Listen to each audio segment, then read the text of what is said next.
É fato que hoje uma pessoa que tem 18 anos, ela não fica mais desesperada para tirar a carteira de motorista.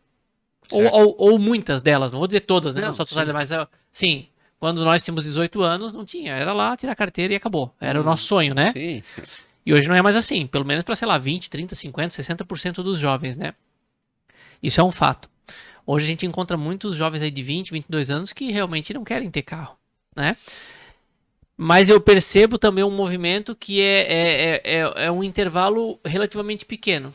Porque quando essa pessoa tiver 26 anos, tiver 28, tiver 30, quiser ter um filho, cara, daí já começa a complicar. Tá? Tu não vai ter um carro para levar teu filho no hospital, uma coisa assim. Então, é um ciclo que mudou, mas eu não vejo isso tendo mudado por completo. Do tipo assim, ah não, os jovens não querem mais carro e nunca mais vão Não, comprar não, carro. É só concordo. é só uma mudança, mas eu acho que o final das contas vai estar muito parecido. Então isso já nos traz um pouco de tranquilidade. Nesses tempos a gente conversava com algumas pessoas e eles falavam assim, cara, nós temos que pensar porque daqui a pouco não vai mais ter loja de carro. Eu falei, cara, calma. Calma que se isso Tá acontecer, meu longe. as vai ser muito longe. A gente tá falando de 30 anos para frente, 25 anos e assim, carro vai ter que ter. Ah, mas vai ser carro autônomo. Tá, e quem é que vai vender pros carros autônomos? As empresas de carro autônomo, alguém vai ter que vender? Sim, Só sim. as fábricas? Acho muito difícil. Então tu pensa assim, ó, esses jovens de 18 anos não compram agora, mas daqui 8 anos vão comprar, daqui 6 anos vão comprar, daqui 10 anos vão comprar. Isso é quase que certo. Então já não há, já tem um intervalo ali, mas já não nos assusta tanto enquanto, né, e vocês enquanto revendedores, né? Outra coisa, carro elétrico é uma realidade? Não existe uma pessoa que vem aqui e diz que não é. Todos dizem que é uma coisa e o Márcio acabou de falar, cara, não tem volta, acabou, né? Concordo em gênero, número e grau com tudo que tu falou. Imagina daqui a pouco, quando a bateria tiver o dobro de autonomia com a metade do tempo de recarga. Só isso aí já é uma ruptura absurda no mercado, né? E muita gente confirma que os preços vão cair. Tu imagina quando um elétrico for mais barato que uma combustão. Acabou. Não volta mais, né? Sim. Estatisticamente falando, o pessoal fala, quando fez o X da curva, acabou, não tem mais. Uhum. Agora tu imagina quantos milhões de carros, quantos bilhões de carros tem no mundo. Agora tu imagina tudo isso ter que ser trocado por carro elétrico. Então assim, ó, existe uma mudança e que vai trazer uma oportunidade absurda nas próximas décadas para quem trabalha com revenda de veículos. Então, às vezes a gente olha só o lado meio obscuro, meio tortuoso do negócio, mas eu vejo isso como uma baita de uma oportunidade. E aí, as revendas que estão se preparando, porque eu acho que o Márcio vai concordar comigo, as revendas não estão preparadas para trabalhar com carro elétrico. Eu tenho total certeza disso, porque assim, quantos carros elétricos vocês já venderam? Quanto que a gente estuda para isso, né? Hoje ainda é muito pouco, né? E eu concordo contigo que não é uma realidade instantânea, principalmente no Brasil, que é um país continental, né? Então eu acredito que nos próximos 5 anos ou 10 isso vai ter uma mudança muito grande na Sim. parte do elétrico, né? Mas não é uma coisa para ano que vem. Ah, ano que vem todo mundo vai ter carro elétrico. Não vai ter. Não. 2024 todo mundo vai ter carro elétrico. Não vai ter. Lá em 2030, cara, eu acho que a mudança vai ser grande. 2028, né? Então eu vejo muito isso, Márcio, como muitas oportunidades de negócio para frente, né? E não com medo de que o negócio vai se acabar, as oficinas mecânicas vão se acabar, não vai ter mais manutenção, as lojas de carro vão diminuir pela metade. Eu não vejo dessa forma. Então eu concordo contigo que são muitas mudanças, mas eu não sei se tu concorda comigo que também muitas oportunidades para frente. Ah, sim. Bom, já vamos para a produção de veículos, né? Como vai se produzir tantos veículos até 2030, por exemplo? Não tem como, Que né? seja 2040, Que alguns s- bilhões, não tem é, como, né? é. Então, enfim. Mas aquilo que a gente falou desde o início, temos que estar aberto e que bom que é assim, né? Por que que alguém pula de paraquedas, por exemplo? Porque algum dia alguém lá pegou um pacote lá e tentou pular de 2 metros de altura. Daqui a pouco deu certo. E aí vai se desenvolvendo, né? Se a gente simplesmente for pessimista, a gente não produz Não nada, não faz avança, nada. né? Não é ser otimista ao extremo daquela forma assim que tu só Inocente, otimismo, né? né? Porque daí também tem coisas pelo caminho, né? Mas eu entendo que a situação de alguém de 28, 30 anos com filhos realmente vai pensar em ter um carro, concordo, né? Isso não seria se tivesse uma mobilidade urbana entre ônibus, trem, metrô, de uma forma grande. Aí realmente talvez até não necessitasse.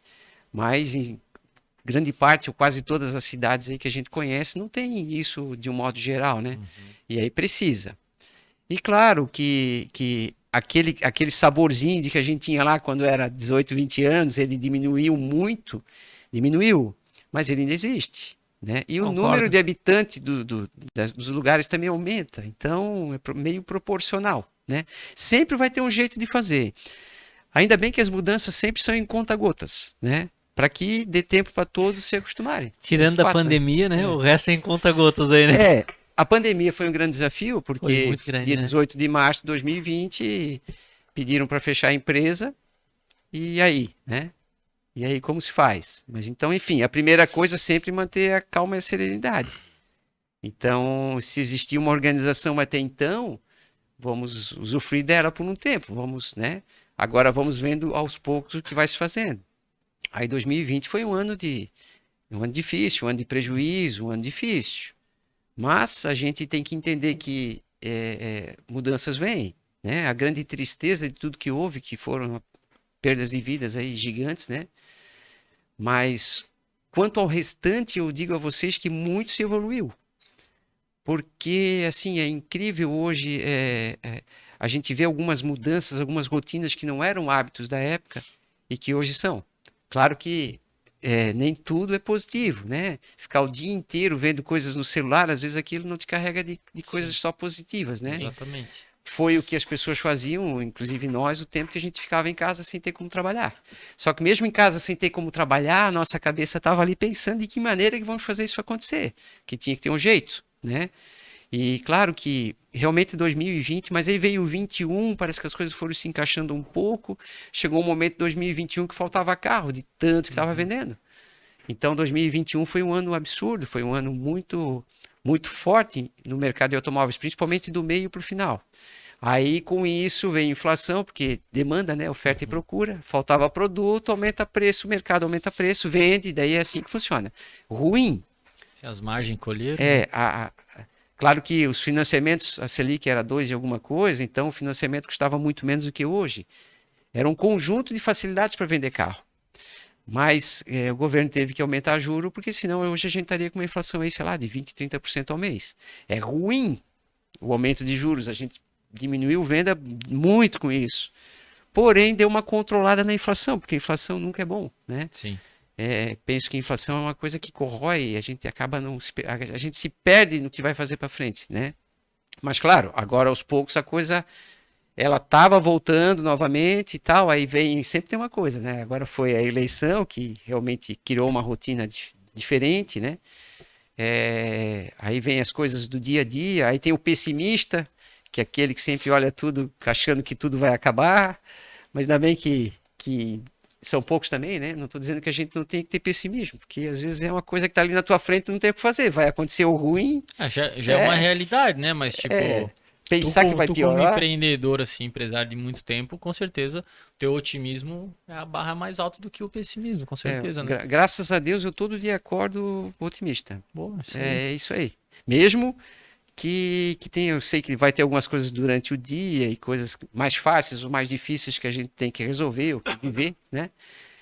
Mas assim, eu acho que ser otimista é importante, porque senão você já sai da cama meio que querendo voltar, né? Aí Não, com certeza, tem um concordo. dia que também vale isso, ok? Nem todo dia tu vai estar, né, 100% como tem que ser, mas eu acho que o próprio pensamento positivo te leva a ações positivas. E isso é importante para cada um de nós, né? Como pessoa, nem como negócio, né? Como pessoa, né? Uhum.